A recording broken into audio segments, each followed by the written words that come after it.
दोस्तों welcome to my channel. मैं दीपक चौरसिया अपनी एग्जाम पॉइंट पे स्वागत करता हूं।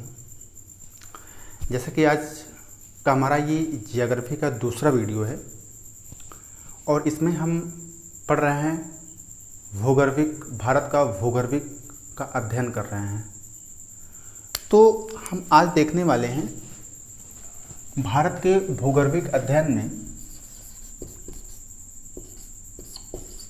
भारत के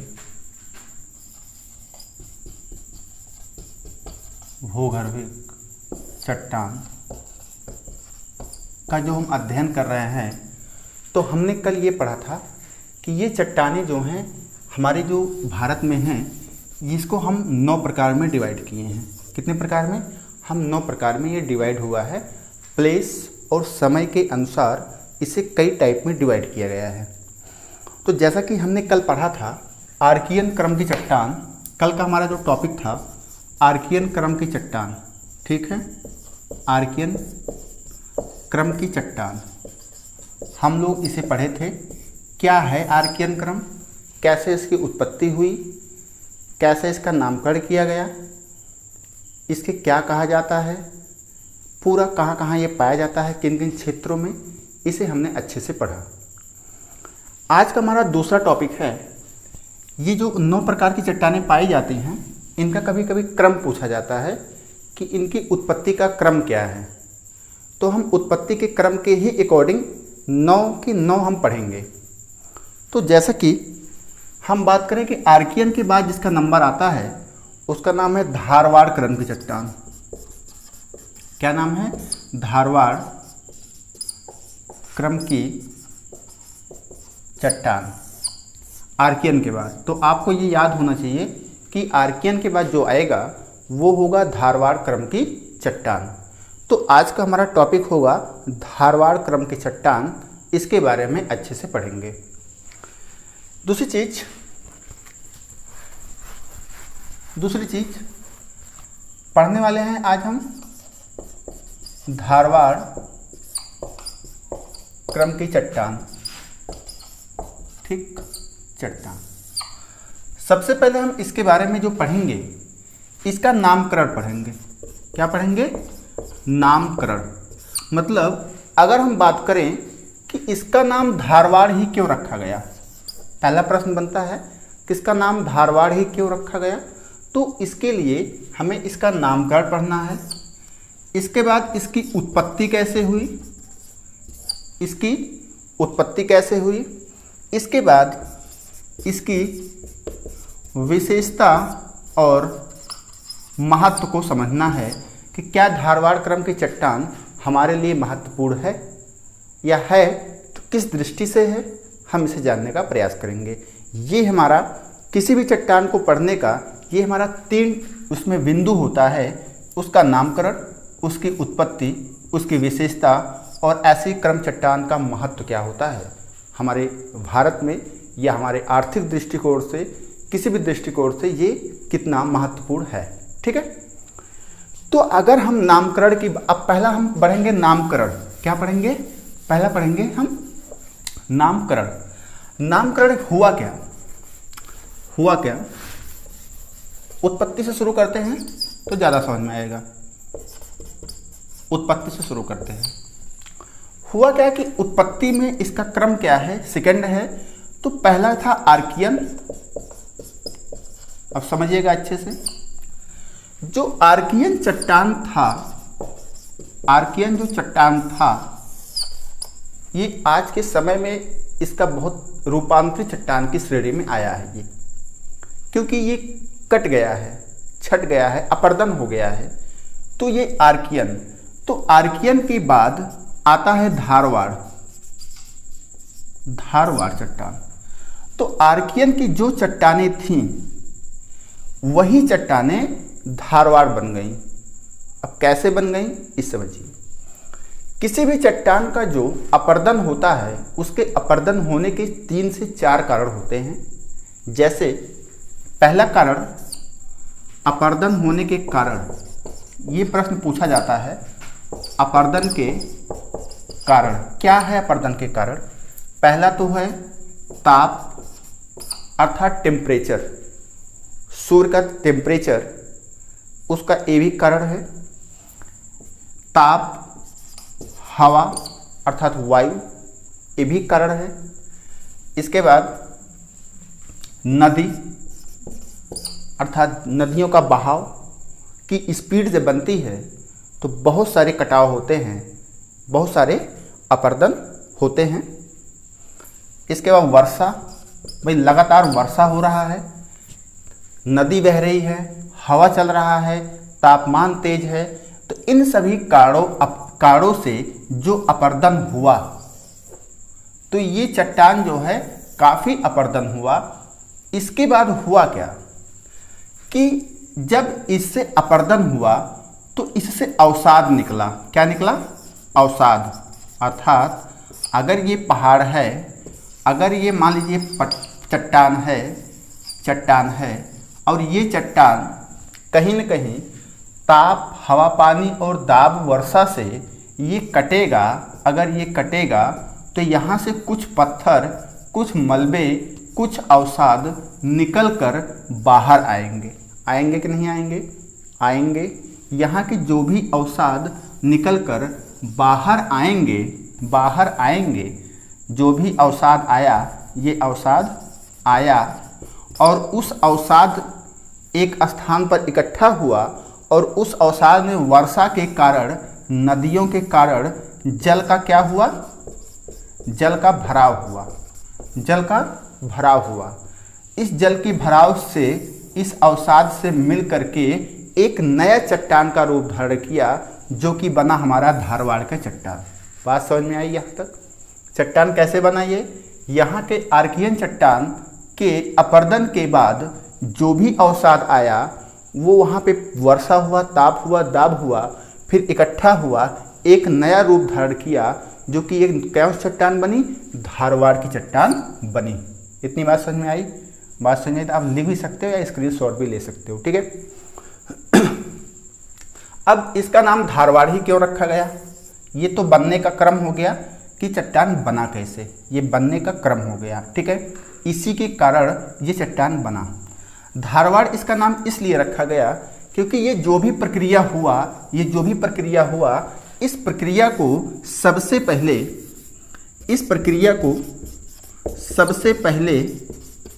पहले कर्नाटक के एक स्थान है, कर्नाटक में, कर्नाटक के धारवाड़ नामक स्थान पर, धारवाड़ नामक स्थान पर देखा गया। सर्वप्रथम इसी स्थान पर यह देखा गया, इसलिए इसकी शुरुआत के नाम से ही इसका नाम धारवाड़ क्रम की चट्टान रखा गया। बात समझ में आया? नामकरण कैसे हुआ और उत्पत्ति कैसे हुई? उत्पत्ति हमने समझ लिया और ये नामकरण कैसे हुआ ये भी हमने समझ लिया। अब हम बात करते हैं कि इस चट्टान को क्या कहा जाता है। जैसे आर्कियन चट्टान को आग्नेय चट्टान कहा जाता है, तो क्या धारवाड़ चट्टान को फिर क्या आग्नेय कहा जाएगा? ऐसा नहीं है।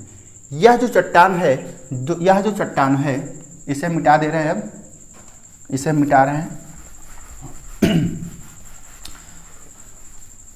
क्या जो आर्कियन चट्टान है, क्या इसे हम कहते थे आग्नेय चट्टान?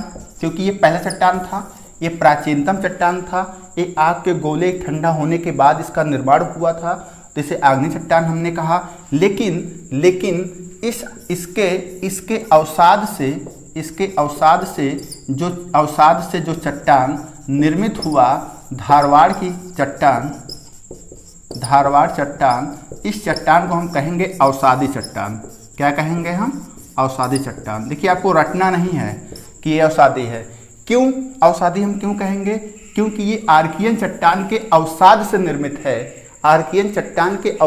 निर्मित है, इसलिए इसका नाम हम अवसादी चट्टान रखते हैं। इतनी बात समझ में आई?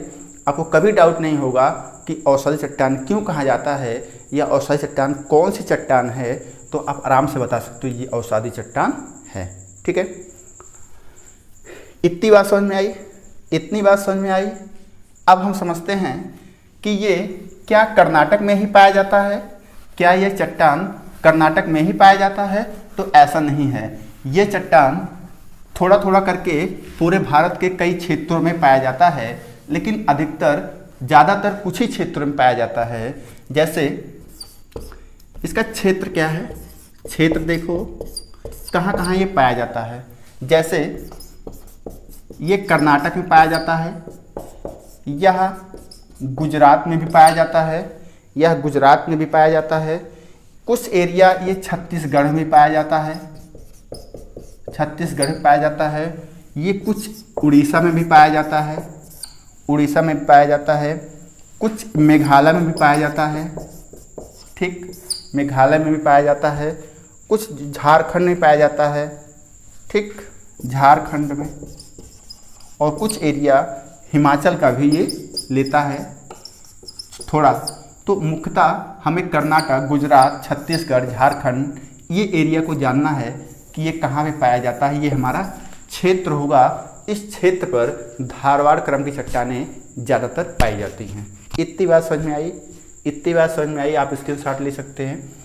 आगे हम देखें, ये हमारा हो गया क्षेत्र, ये हो गया हमारा क्षेत्र।